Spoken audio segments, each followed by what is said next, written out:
যতবারই এরকম ভাজি করি আমার ছোটো বোনের কথা মনে পড়ে। ওর এই ধরনের ভাজি খুব পছন্দ। ভাজি সবাই করে, বাট আমারটা নাকি স্পেশাল হয়। আমাদের বাসায় ভাজি করে ভর্তা ভর্তা বানায় এখন একবারে।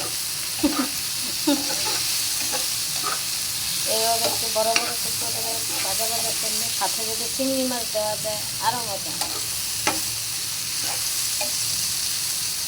কিছু কিছু জিনিস মানুষের একটু টেকনিক খাটিয়ে করলে দেখতে সুন্দর, খাইতেও মজা।